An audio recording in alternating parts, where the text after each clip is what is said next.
Welcome to the deep dive.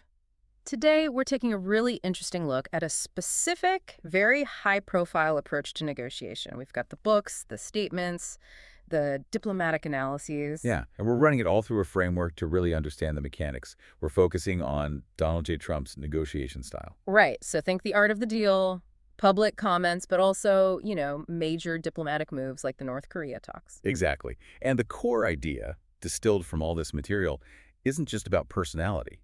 It's about tactics. It seems the argument is that his approach hinges on adopting four specific public roles. That's the framework. The observer, the performer, the controller, and the disruptor. Together, they build what the sources call coercive negotiation. Just negotiation, okay. Yeah, it's about using leverage and, frankly, bravado to basically force the opponent into a corner. A stark, structured choice, leaving them very little room to move. That sounds intense and really different from the usual negotiation talk, the win-win stuff you always hear about. Oh, completely different. This is fundamentally competitive. Forget mutual gains. The sources frame it as inherently zero-sum. So how does that work in practice? What's the core action? It boils down to a trade. Spotting vulnerability and then exploiting it. Preparation isn't about finding common ground. It's about finding the other side's weaknesses. And the tools for exploiting that. Leverage and bravado. Those are the key instruments. First, you figure out where they're weak. Then you use your power, your leverage, to threaten that weakness. At the same time, you use bravado to sort of puff up the benefits of your preferred outcome. Okay, that leads us straight into the first role you mentioned, the observer. This is the prep stage. Exactly. But again, framed entirely through competition. The sources say the goal is to be able to size up your opponent. Size them up, not understand them. Precisely. One quote puts it bluntly. When they're on the other side of the table, that's what they are. They're an opponent. It's intelligence gathering, pure and simple for tactical advantage, not empathy. So what kind of intel are they looking for specifically, if not shared interests? Strengths, weaknesses, resources, and crucially, their bottom line, their settlement points. That's what the observer needs to figure out. Why those points? Because that data tells you exactly where to apply the pressure later. It's all about information asymmetry, making sure you know more and they're less certain. Okay, so once the observer has done the homework, we move into the action roles, the performer and the controller. Yep. Now, it gets active. Let's take the performer first. This one seems very much about, well, the show. The external image. Absolutely. The performer operates knowing they're being watched. The sources literally say he views life as a performance art. Media attention isn't just ego. It's a tool to amplify leverage. Makes sense. What are the go-to tactics for this performer role? Well, two big ones stand out in the materials. First, feigning disinterest, acting like you could just walk away. To gauge their desperation. Exactly. Find out how desperate the other party is to strike a deal. There's an early example mentioned with an Atlantic City casino license. He basically signaled he'd drop the whole thing if it got too bureaucratic. It's a test.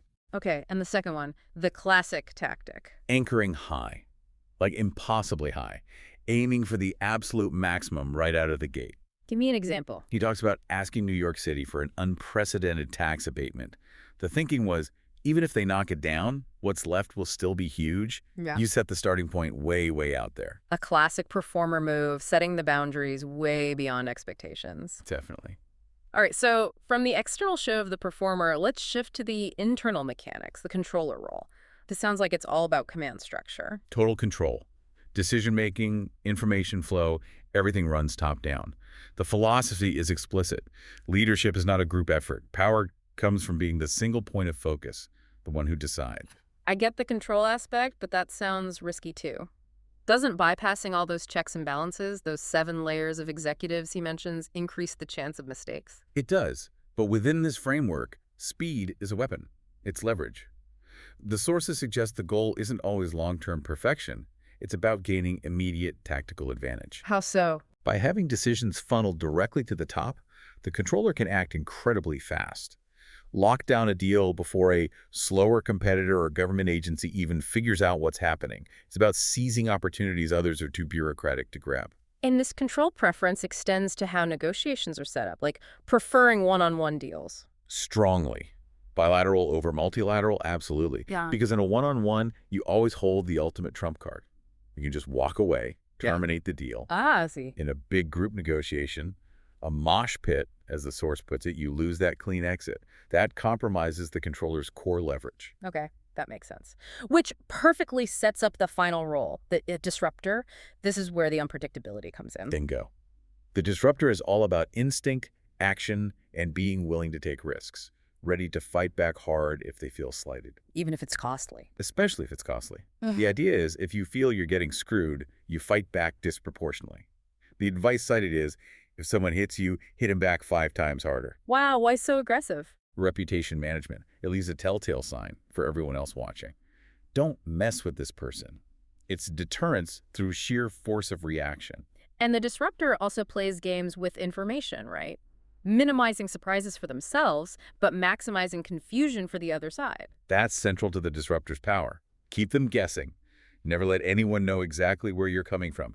He even argued publicly that being more unpredictable was a national asset. Like refusing to rule out certain military options. Exactly. Saying you won't use a tool, like nuclear weapons, is bad negotiation, according to this playbook. You're a bad negotiator if you say that, because it gives away information. Ambiguity is the weapon. It keeps opponents anxious. Okay, so these 4 roles, observer, performer, controller, disruptor, they all build towards this final tactic you mentioned earlier, the structured choice. That's the culmination. It's where all the pieces come together to force the opponent's hand. It deliberately narrows their options down to just 2, playing on our natural human dislike of uncertainty. So option 1 is the carrot. Right. The clear incentive.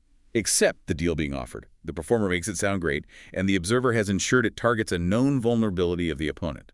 It looks like the rational choice. And option 2 is the stick, but a fuzzy one. Precisely. Option 2 is facing the disruptor's unpredictable wrath.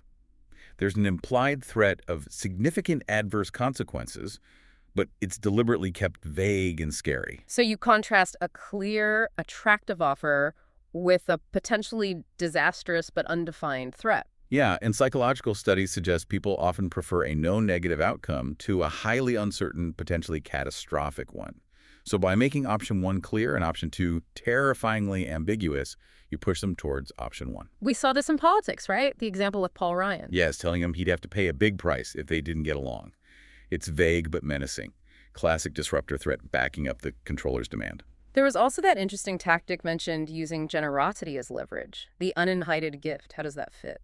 Ah, that's a clever setup for the structured choice.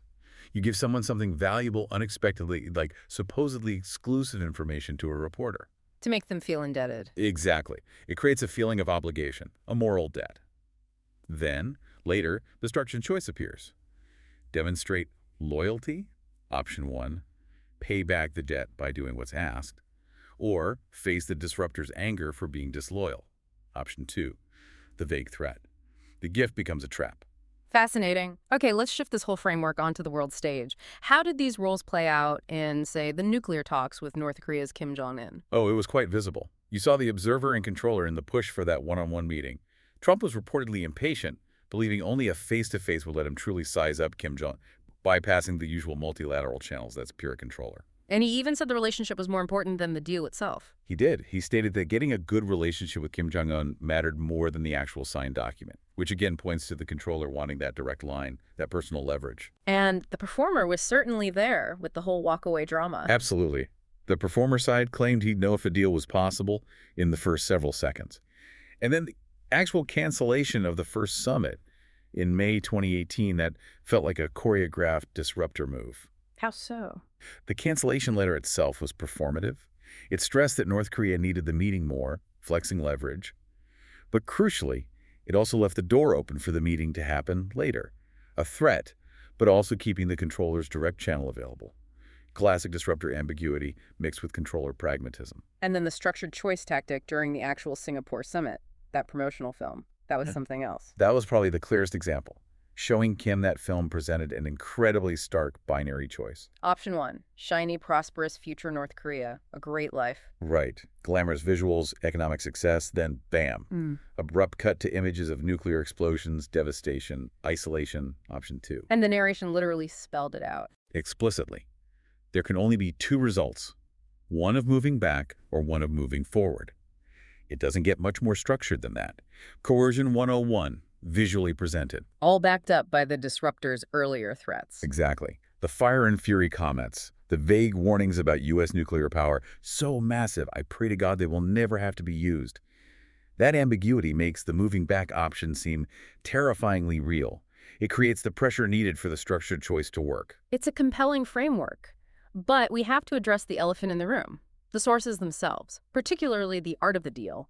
The ghostwriter Tony Schwartz basically disowned it later, didn't he? He did, and that's a crucial layer for this deep dive.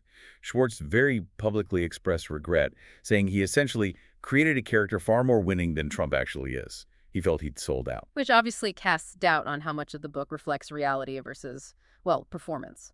Absolutely. Schwartz made some pretty specific claims, too.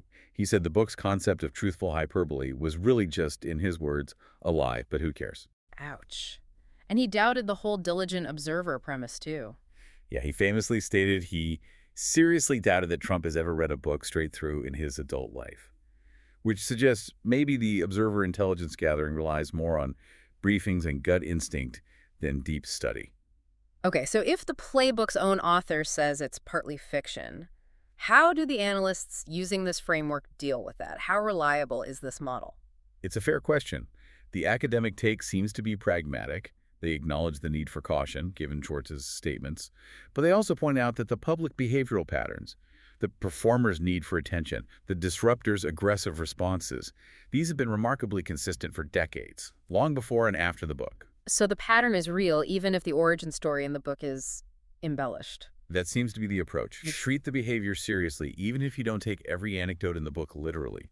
The advice often boils down to take Trump seriously and not literally. The four roles represent observable pattern. That makes sense as an analytical approach. So stepping back, if this kind of hard bargaining, coercive style is out there and demonstrably effective sometimes, what does that mean for how we normally teach negotiation? That's a huge question for the field. If most training focuses heavily on mutual gains and collaboration, are people being prepared for negotiators who use these coercive tactics? They might be walking into an ambush, essentially. Potentially. The existence and, let's face it, the occasional success of this style, especially the unpredictable disruptor element, it strongly suggests that negotiation training needs to spend more time on recognizing, defending against, and maybe even responding to hard bargaining tactics, Yeah. not just focusing on the win-win ideal. So we've unpacked the observer sizing up weaknesses, the performer grabbing the spotlight to build leverage, the controller demanding speed and bilateral deals, and the disruptor using ambiguity and aggression, all funneling into that coercive structured choice. Exactly. It's a coherent, if confrontational, system. And maybe a final thought for you, the listener, to chew on, connecting these tactics back to broader strategy. We've seen how tactical ambiguity keeping opponents guessing can be powerful at the negotiating table. Right, the disruptor's key tool. But what are the strategic downsides, especially in diplomacy? Think about deterrence. Doesn't effective deterrence require your adversaries to clearly understand your red lines, the things they absolutely cannot do? Tactical ambiguity might undermine strategic clarity. And what about allies? That's the other side. If you constantly use these coercive tactics, even on your own allies, threatening them to get concessions, you risk, as one analysis put it, corroding the confidence that holds alliances together. Short-term wins might lead to long-term strategic isolation. A really interesting tension, tactical game versus strategic stability. Well, that brings us to the end of this deep dive. Hopefully, this framework gives you a useful lens for watching these dynamics play out. Thanks for tuning in.